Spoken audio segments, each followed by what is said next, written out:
¿Qué tal, mis queridos amigos? Es un gozo para mí saludarles en la oportunidad de presentar mi aporte al estudio de la lección de escuela sabática de esta semana. Estamos llegando ya a la tercera lección de este cuarto trimestre del año 2022. El título general ha sido Nuestra esperanza ante la muerte, y esta tercera lección lleva como título Comprendamos la naturaleza humana. El propósito de la misma entonces es comprender realmente lo que somos para tener un concepto correcto acerca de la muerte. No el concepto popular, sino el concepto que presenta la palabra de Dios. De allí que necesitamos colocarle mucha atención a esta lección para comprender aquellos pasajes que pueden ser mal utilizados, pero que necesitamos afianzar en nosotros para entender el mensaje de Dios y entender por encima de eso, por encima del concepto de la muerte, comprender la esperanza bienaventurada que hay en el corazón de aquellos que amamos a Jesús. Ustedes saben que la contradicción que hubo entre la orden de Dios y la expresión de la serpiente o de Satanás allí en el Edén no quedó allí en este lugar, no quedó suscrita nada más al Edén. Ha sido a través de la historia la misma contradicción. Ustedes recuerdan, Dios fue enfático, le dijo a Adán y a Eva: el día que coman de este fruto ciertamente moriréis.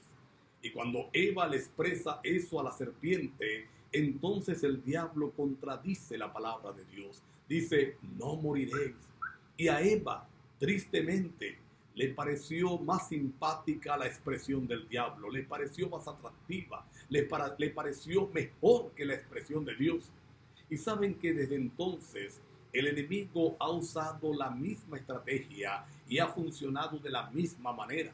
El ser humano hoy en día prefiere escuchar lo que dice la tradición, lo que dice su iglesia, antes que lo que dice la palabra de Dios. Prefiere escuchar lo lindo que Satanás presenta a los cuadros antes de ver el cuadro verdadero que presenta Dios. Y toda esta desgracia que nos ha tocado vivir, entonces es producto de esa desobediencia a la palabra de Dios y de escuchar la voz del enemigo.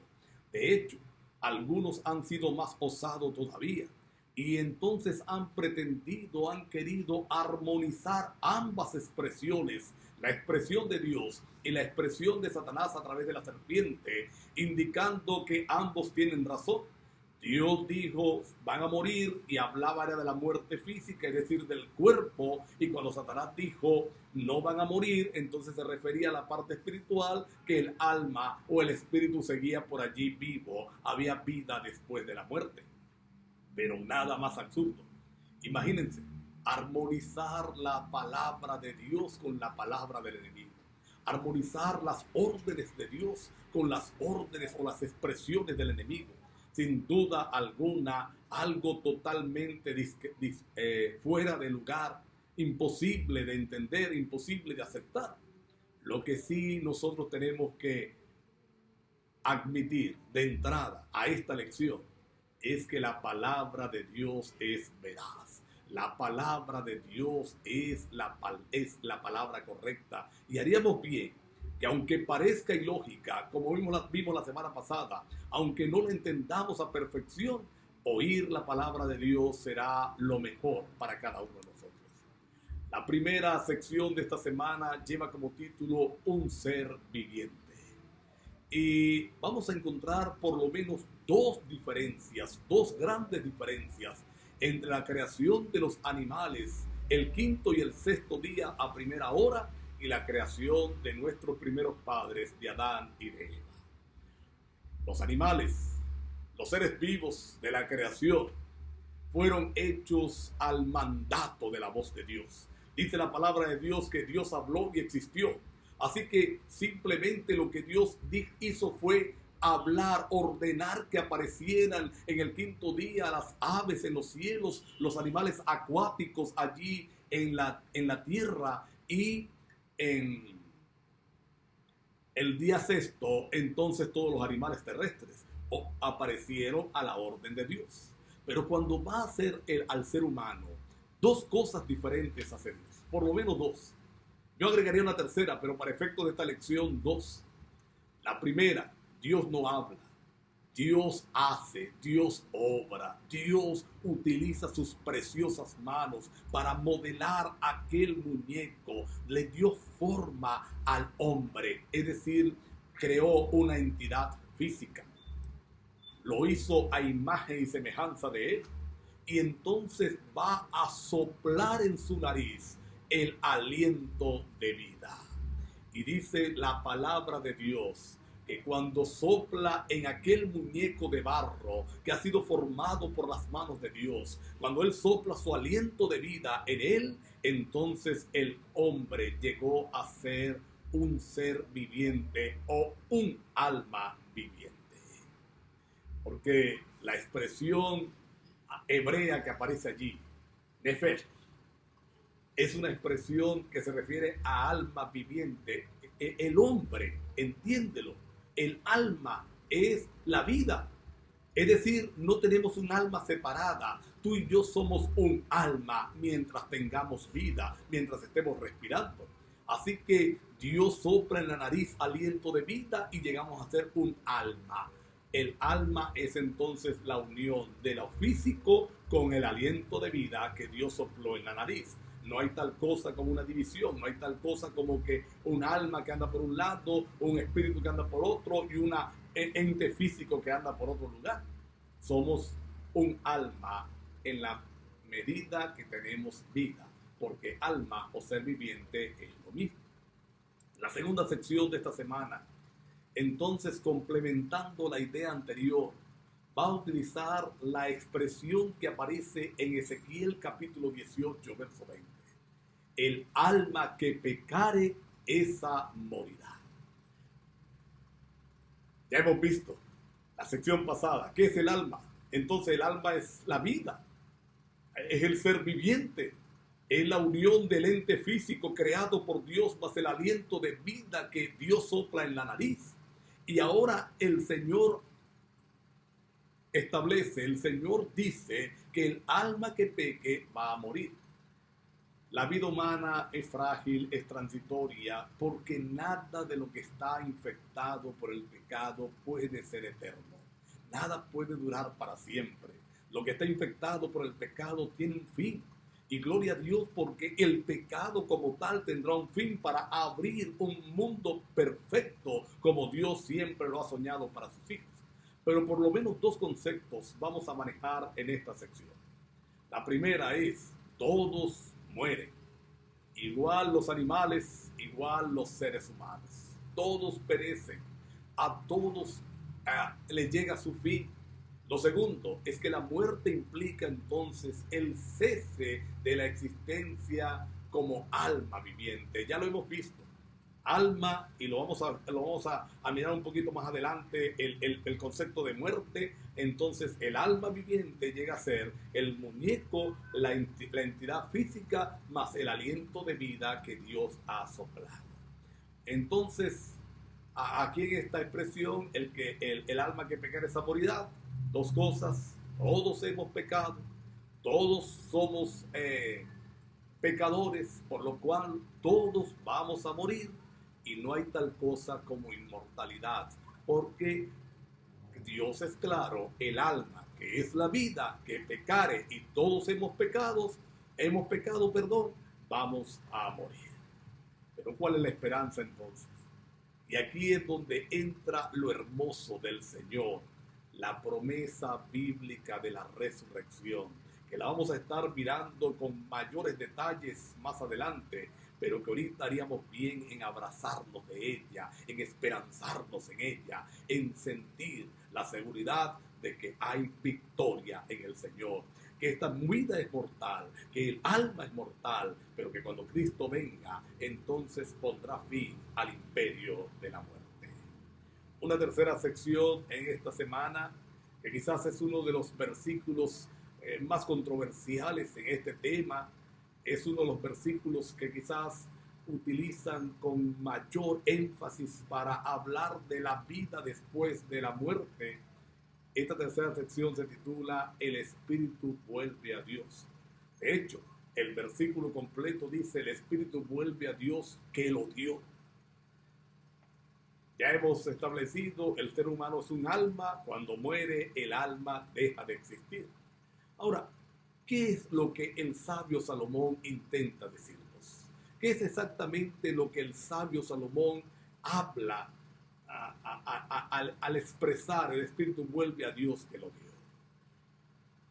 Si la vida es la unión del ente físico más el aliento de Dios, entonces la muerte es simplemente la separación de esos dos elementos, la separación de esos dos elementos que han sido colocados al principio, el ente físico más el aliento de vida que Dios da. Y lo que el sabio Salomón intenta expresarnos es que Dios lo retira. Es una forma de decir que Dios lo quita, Dios lo aparta de la persona, y entonces la persona, el alma, muere, y muere a descansar hasta que Él venga y se ejecute el juicio. Ahora, imagínense que esto fuera literal. Hubiera algo etéreo que sube a Dios, hubiera algo de verdad con vida que sube a Dios, tal y cual lo intentan decir algunos religiosos. Imagínense, entonces tendríamos que admitir que tanto el espíritu de los malos como de los buenos que están al lado de Dios estarían allí con Dios, contrario a todas las enseñanzas bíblicas que tenemos acerca de la separación entre buenos y malos.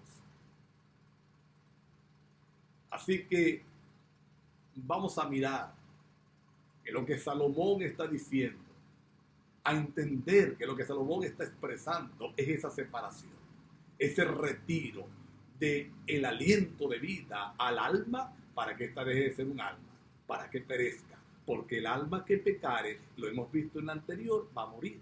Todos somos candidatos a morir, pero alabado sea Dios. Por primera a Corintios, capítulo 15, verso 26. El postrer enemigo, el enemigo más terrible, porque algunos han expresado que, bueno, la muerte es parte de la vida y es simplemente la continuación de la vida en otra esfera, totalmente fuera de foco. La muerte nunca debió existir, la muerte nunca fue el plan de Dios, es simplemente el resultado de la desobediencia y del pecado. Pero dice 1 Corintios 15, 26, que ese postrer enemigo, ese enemigo terrible, al que nos espanta y nos hace doler, va a ser derrotado por Dios. Alabado sea el Señor. Va a ser derrotado por Él. Así que el énfasis está allí, en la victoria final que Dios nos da. Una cuarta sección esta semana lleva como título: Los muertos nada saben. Es la verdad categórica de la palabra de Dios. Por más que querramos nosotros introducir algunas otras enseñanzas que no están en la Biblia, darle vuelta tomando versículos aislados de la palabra de Dios, la gran verdad es que los muertos nada saben. Hay por lo menos 4 citas que quisiera utilizar en esta hora. Job, capítulo 3, versos del 11 al 13. Salmo 115, 17. Salmo 146, 4 y Eclesiastés 9, 5 y 10. Algunos comentaristas han expresado que estos versículos no debían utilizarse para hablar acerca del estado de los muertos. Ellos dicen, esto es poesía, la poesía tiene mucho de imaginación, la poesía se basa en imágenes, en ilustraciones que no necesariamente tienen que ser verdad, pero estas 4 citas que estoy mencionando, entonces encierran la verdad de la Biblia, encierran lo que Dios dice en su palabra de este tema de la muerte. Por lo menos, Job capítulo 3, 11 al 13. Job expresa en medio de su dolor, en medio de su desesperación, en medio de aquel ataque repentino que le ha venido, que mejor le hubiera sido nacer muerto, porque muerto entonces estuviera tranquilo, no supiera nada, no estuviera sufriendo. Salmos 115, 17, entonces el salmista expresa que allí en el Seol, a donde van los muertos, al cementerio, no hay quien alabe a Dios. Eso es silencio. No hay posibilidad de alabanza porque los muertos nada saben. Salmos 146, 4, el salmista dice que ahí cesan los pensamientos, cesa toda obra de la persona que perece, porque los muertos nada saben. Y el sabio Salomón dice, los vivos saben que han de morir. Si algo sabemos nosotros es que la muerte existe, aunque la querramos negar y no nos guste.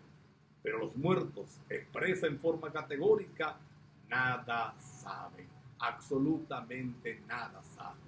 Así que no hay un infierno posterior a los que mueren sin Cristo, ni hay un cielo posterior a la muerte a los que mueren supuestamente en el Señor Jesús. Es un sueño. Eso es lo que dice la Biblia. Mira que cuando Él va a resucitar a Lázaro, Él le dice a sus discípulos, nuestro amigo Lázaro duerme. Y yo siempre he dicho, si Lázaro hubiera estado en el cielo realmente como se cree después que murió, y el Señor lo resucita para volver a esta tierra a sufrir, pues hubiera sido una desgracia en vez de una bendición. Es un sueño. Reposa la persona que muere hasta el día en que Jesús venga y le levante para vida eterna o para confusión eterna, muerte eterna, como dice el libro de Daniel.